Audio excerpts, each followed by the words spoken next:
Here's the edge on the little utility knife. As you can see, not great at all. So I'm going to be sharpening this right now.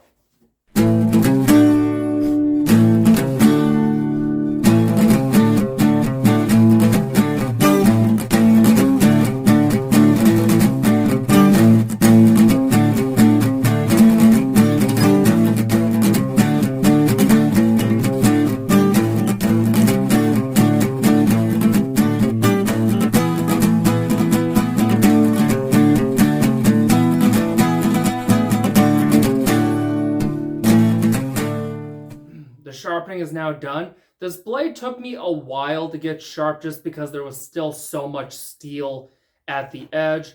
But as you can see, this blade now cuts cleanly.